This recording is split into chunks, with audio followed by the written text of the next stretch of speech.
Susan has been on this journey with me each step of the way, and Arkansas has never had a better First Lady.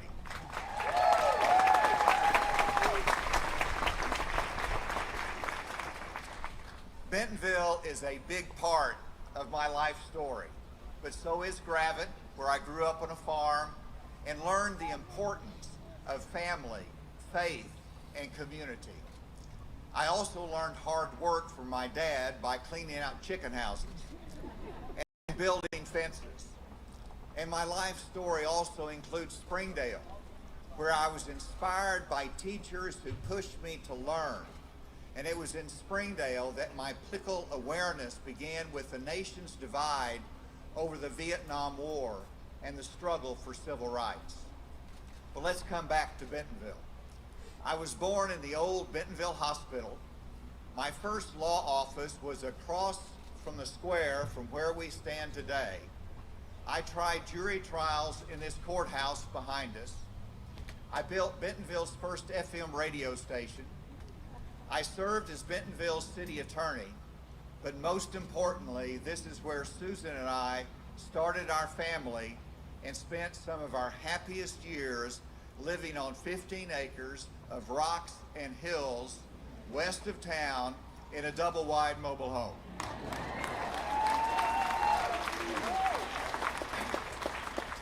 It was here on these steps over 30 years ago that I announced my run for the United States Senate. At that time, Arkansas was a blue state, and the Republican Party was pretty much non-existent. I stepped up to take on runaway federal spending, to fight for a strong national defense, to support the life of unborn children, and to unleash the private sector of our economy.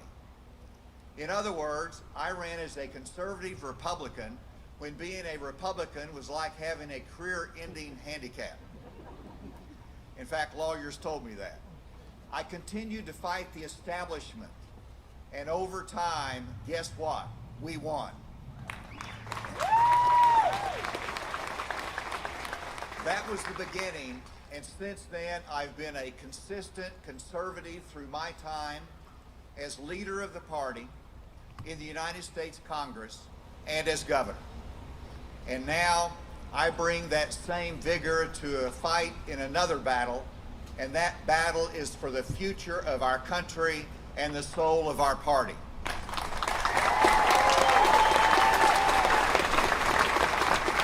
Today, I am announcing that I am a candidate for President of the United States.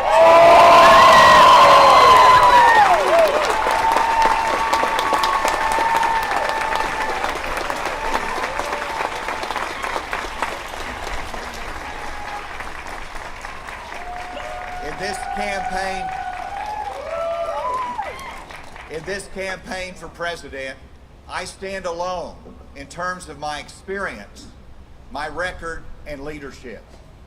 From Congress to the DEA to Homeland Security, I have served our country in times of crisis. As governor of Arkansas, we cut taxes and created record surpluses. We increased pay for teachers. We reduced regulations, we recruited industry, and the private sector grew by over 100,000 jobs.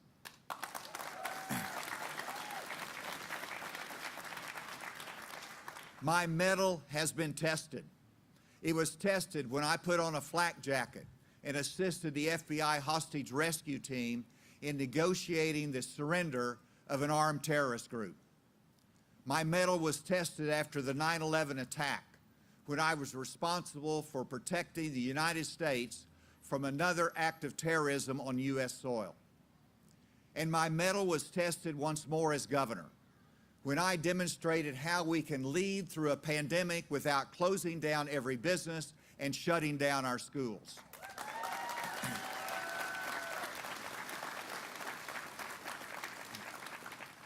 When I had pressure from Washington and the national media to shelter in place, I said no. And the result was that our businesses survived and prospered, and we had more days of in-classroom instruction in our schools during the pandemic than almost any other state. And yes, that's right, we beat Florida and Texas. This campaign is about courage. It is about making the tough decisions to rebuild our economy, to give peace a chance through America's strength, and to renew the American spirit of freedom, opportunity, and the rule of law. And we've got our work cut out for us. Let me offer some solutions today. First, we need to get our economy back on track.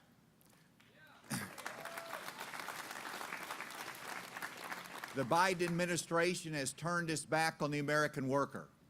To turn our economy around, we have to stop the break the bank federal spending that has led to high inflation and rising interest rates.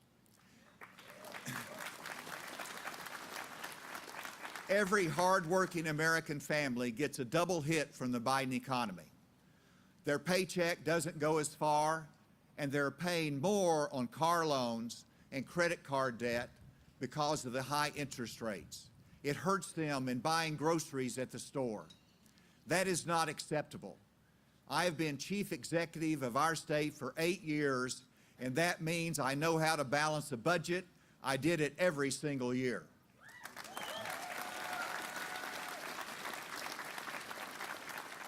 And while I was in Congress, we balanced the federal budget, and it's high time we did it again.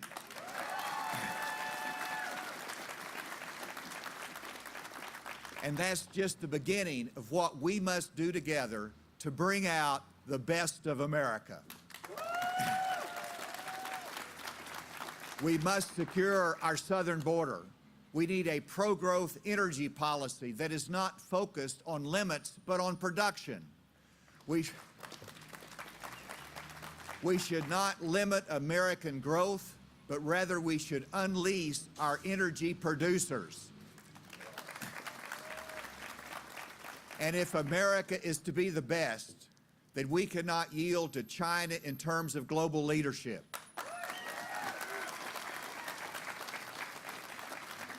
When the Biden administration conducted its disastrous withdrawal from Afghanistan, we left our friends abandoned and our allies confused. America looked weak, and that weakness was seen as an opportunity for Russia to invade Ukraine, and then for China to threaten and be aggressive toward Taiwan. Let me assure you, as president, I will bring out the best of America. We will stand with our allies, and we will stand with our friends.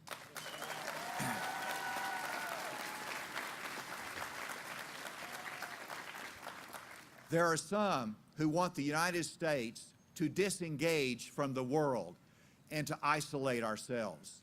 Isolationism only leads to weakness, and weakness leads to war. Americans want peace, and the best way to secure and preserve peace is to have the most prepared military in the world.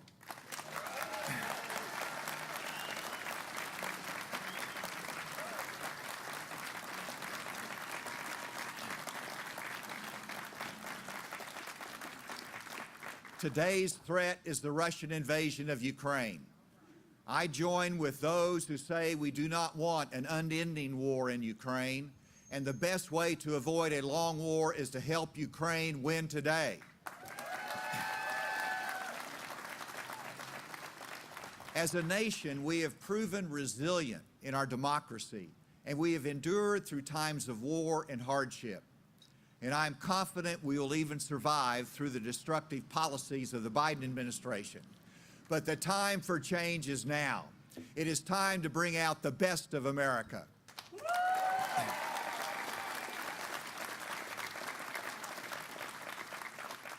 As a nation, our democracy's resilience comes from our shared values, and it comes from our willingness to sacrifice for the cause of freedom.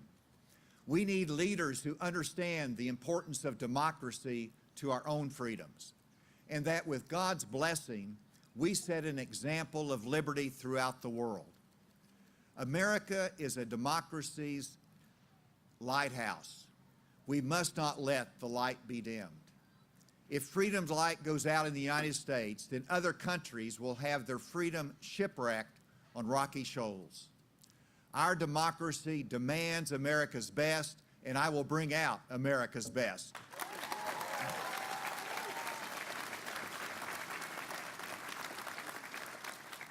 We will do this through leadership, economic growth, and respect for the rule of law. The Biden administration has stood on the sidelines and passively watched as rampant crime destroys our cities with smash-and-grab robberies and a flagrant disrespect for human dignity and the rule of law. This must change. What separates the United States from the rest of the world is our commitment to justice. The rule of law is the foundation for peace in our communities. I am the only candidate running for president with a breadth of experience in law enforcement. I will enforce the law and demand that local prosecutors do the same.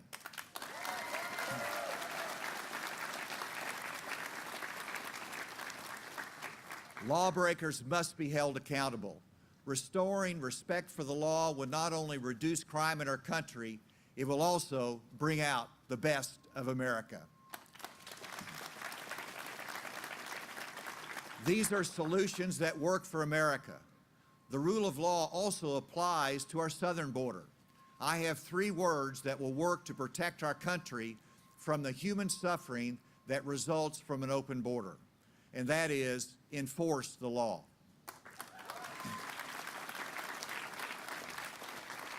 I know how to do this because President George W. Bush tapped me to help lead the Department of Homeland Security. Our nation is a land of immigrants who make up the fabric of our democracy. And in order to respect those who follow the legal path to come to this country, we must reform our asylum laws, devote more resources to support our Border Patrol, quickly remove those who come into our country illegally, and go after the cartels who are killing Americans with the deadly drug fentanyl.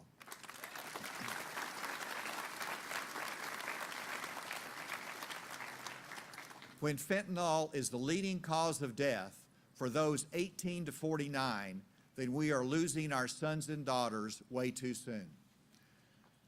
There are a few misguided leaders who say we should defund law enforcement. We should defund the FBI. I am here today in support of our law enforcement heroes.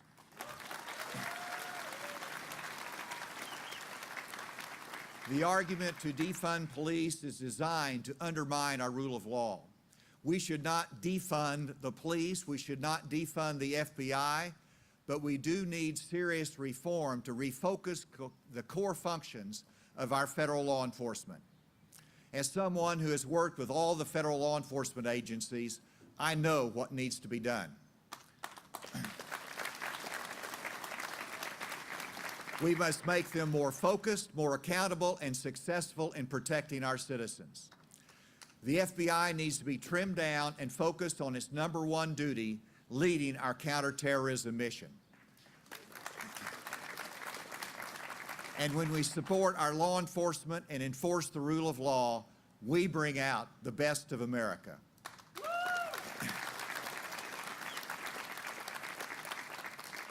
As you know, I grew up in the hills, and growing up in these hills, I learned the value of work. I hauled hay, worked in 4 different factories, sacked groceries, and through college, I was a janitor cleaning campus buildings, all to pay the bills and to get an education. In law school, I benefited from the federal student loan program, and yes, I paid my loan off.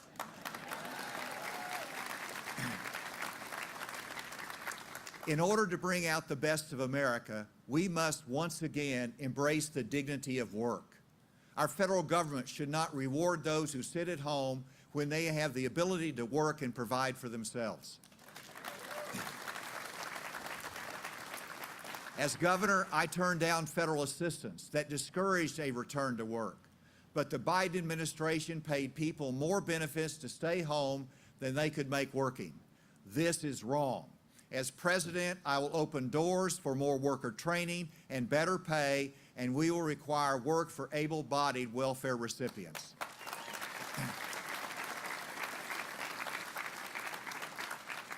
This will grow our manufacturing workforce, and we will prove that we can still make things and manufacture things in the United States of America.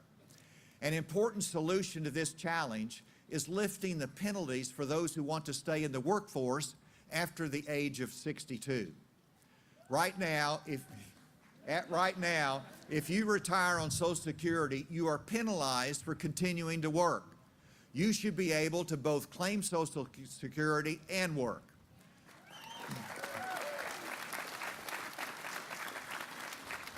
Remove the penalties and let those who want to work continue to do so without government penalties. Right now, we have nearly 10 million job openings in the U.S., and by making this change, we will add millions to the labor pool and increase the income of retirees at the same time.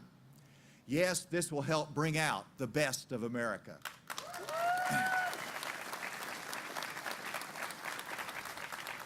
And when it comes to those who depend upon Social Security and Medicare, I will assure the strength and reliability of those programs into the future. Right now, Social Security is financially stable into 2033. Medicare is stable into 2028. As we have successfully done in the past, I will immediately convene an independent commission to assure the future of Social Security and Medicare long into the future.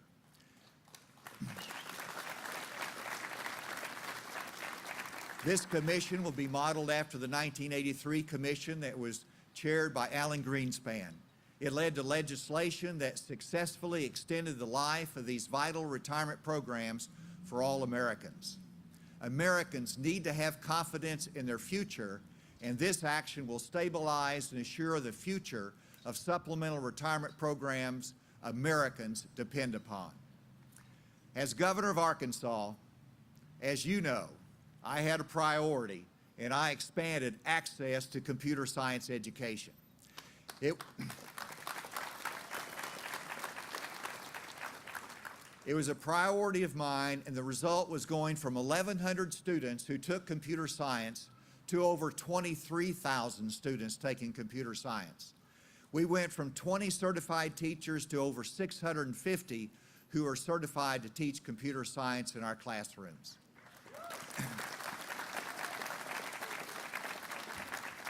We made it required to be offered in our rural schools as well as our urban schools.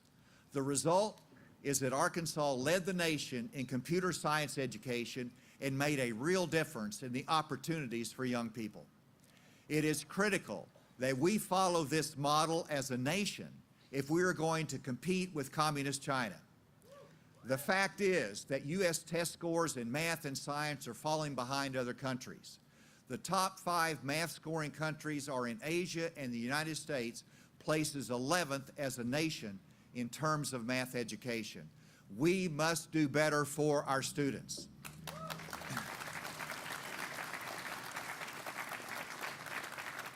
As president, I will expand computer science education into every grade school and high school in America. I will focus our higher education to produce more engineers and scientists so that we can compete. And when we do, we can not only compete with China, but we will bring out the best of America.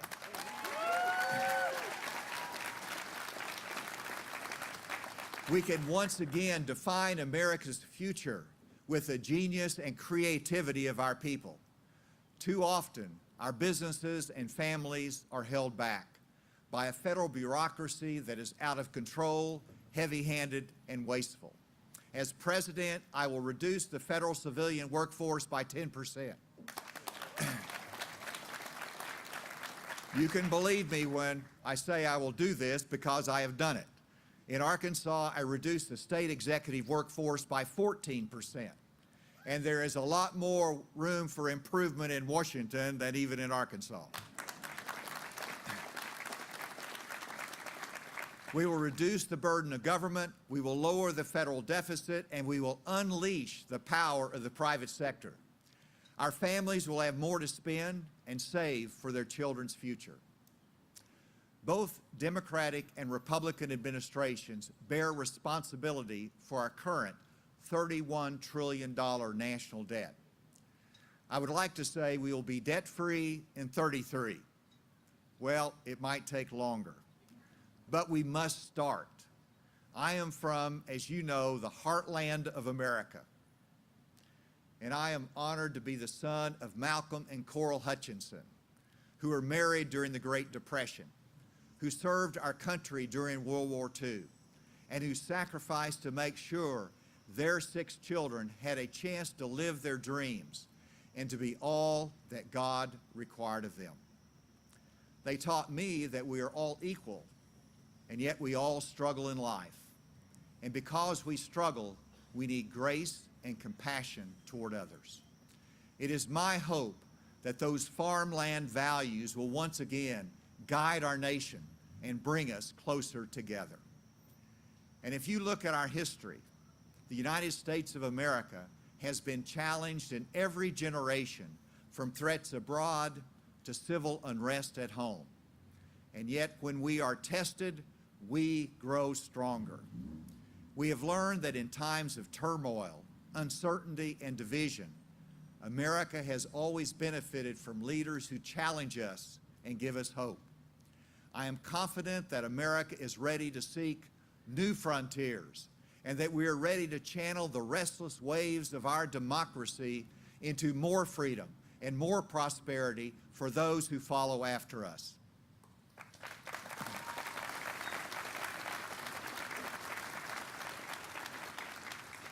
I am running for President of the United States because I know that the best of America is ahead of us.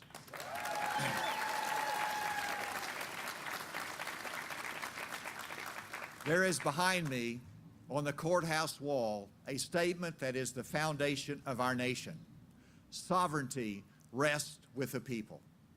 This means that you will decide the direction of our nation. The fate of the world's greatest democracy is in your hands. Thank you, Arkansas. Thank you, ladies and gentlemen. May God bless the United States of America.